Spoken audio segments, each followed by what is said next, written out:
안녕하세요. 준데일입니다. 오늘은 지난 시간에 이어서 머슬 밸런스의 회복에 대해서 알아보도록 하겠습니다. 우선 근육 긴장에 영향을 미치는 요인들에 대해서 설명하도록 하겠습니다. 기본적으로는 반사적 연축이 있습니다.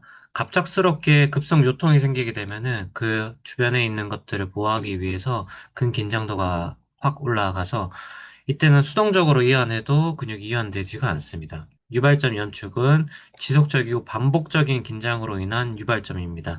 근육이 이완이 되지 않고 계속 지속적으로 수축하게 되고 긴장하게 되면은 트리거 포인트가 생기게 되고 그 트리거 포인트로 인해서 통증이 어깨나 팔 쪽으로 퍼지는 현상을 얘기하고 있습니다. 그리고 림빅 스파즘, 둘레 연축입니다. 외부 자극에 의해 발생되는 둘레 계통의 과활성화로 인한 근방추의 과민성입니다. 여기서 이 림빅 자체는 그 되뇌 안에 림빅 시스템이 있는데 감정과 관련된 부분, 기억과 관련된 부분들이 엮여져 있습니다.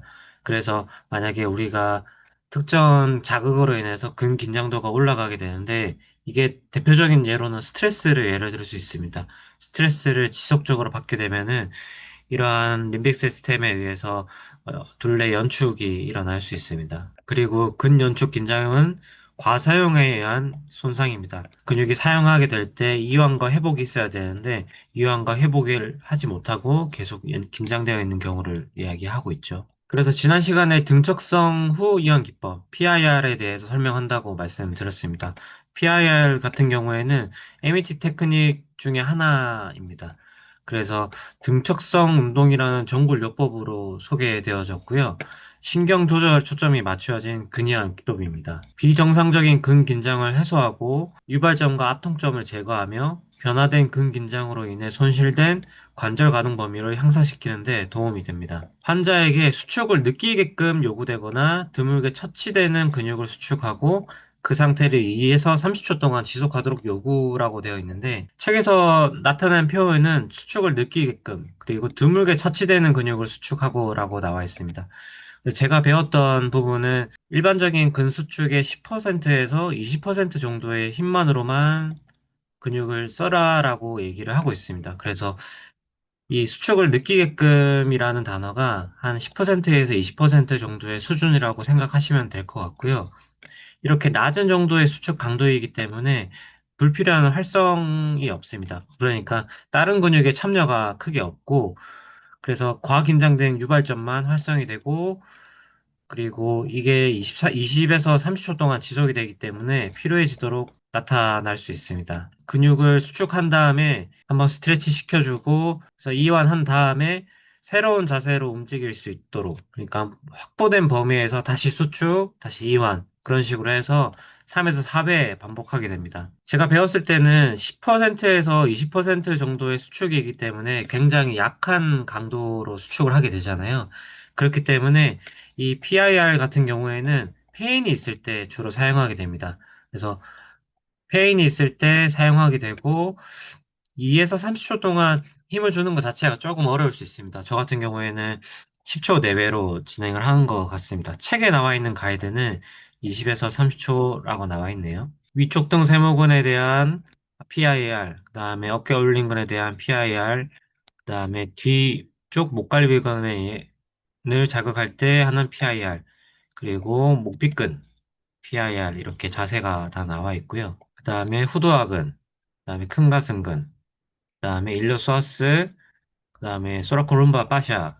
그래서 이런 자세들로 사용하게 되고 목 쪽으로 급성 통증이 많이 오는 경우가 많아서 어퍼 트라페지우스랑 리베이터를 좀 많이 사용하게 되고요. 그리고 생각보다 이 소라코룸바 파샤 쪽의 근긴장도로 인해서 허리 통증이 생기는 경우가 있어서 자세가 조금 힘들긴 하지만 이렇게도 시행하기도 하고 아니면은 다리를 쭉 뻗은 상태에서 다리를 한쪽으로 넘긴 다음에 그 발을 반대 방향으로 보낸다는 느낌으로 해서 그 반대쪽 그 소라코르마 파샤를 늘리고 또 반대쪽으로 하고 이렇게 좀 번갈아 가면서 하는 경우가 있습니다. 저 같은 경우는 이 자세는 좀 힘들어서 한쪽씩 한쪽씩 시행하고 있습니다.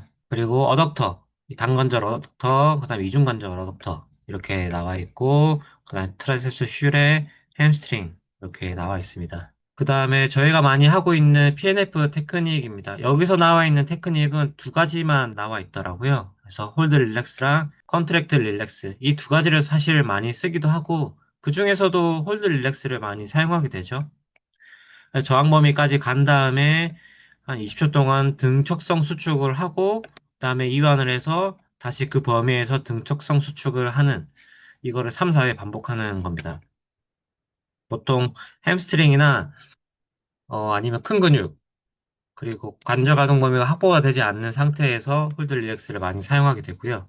수축 이완의 경우에는 이게 이 정도 범위에서 더 이상 안 올라간다. 물론 이 각도도 완벽하긴 하지만 이 각도에서 더 이상 안 올라가게 되면은 여기서 홀드 하면은 홀드 릴렉스가 되는 거고, 이렇게 그림자 모양으로 그 대상자가 이렇게 아래로 내려가면서 등장성 수축을 하게 됩니다. 그렇게 되면은 이 컨트랙트 릴렉스 수축하면서 유지했다가 다시 이완해서 다시 근 길이를 확보한 다음에 다시 이 상태에서 홀드하는 게 아니라 다시 수축하면서 이 뒤쪽에 있는 근육을 자극하게 됩니다. 그래서 이것도 마찬가지로 3에서 4회 정도 반복을 하게 되고요. 그 위에 뭐 통증을 줄이거나 하는 것들은 저희가 일반적으로 나와 있는 스태틱 스트레칭, 경적 이완이 있고, 그 다음에 냉요법도 있는데, 이거는 통증 감소에 대한 내용이 좀 주로 있었습니다.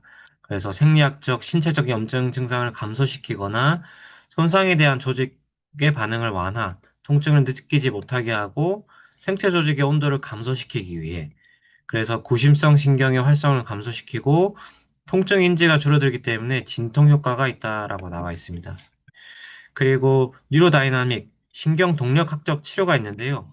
이거 같은 경우에는 예를 들어서 자골신경이 너무 텐션 자체가 높아지게 되면은 신경이 지배하고 있는 근육들의 그 근육의 근긴장도도 같이 올라갑니다. 이거는 그 신경 손상 단계에서 나타나는 반응들인데요. 이때 그 뉴로다이나믹들을 통해서 유착되어 있는 그 신경을 좀 이완을 시켜주면은 근육의 근긴장도도 같이 줄어든다는 그런 내용입니다. 그래서 요약을 하자면 상부교차 증후군이랑 하부교차 증후군과 층증후군으로 분류한 방법이 가장 일반적이라고 얀다는 얘기하고 있습니다. 그래서 이러한 문제들은 운동기능 장애들이나 운동계획의 일회성 또는 반복적으로 부하를 주는 활동으로 인해서 발생한다고 얘기하고 있고요. 주로 펠빅이나 숄더 거들과 연관이 많이 나타나 있다고 합니다. 그래서 하부교차, 상부교차 이렇게 분류를 많이 해놨고요.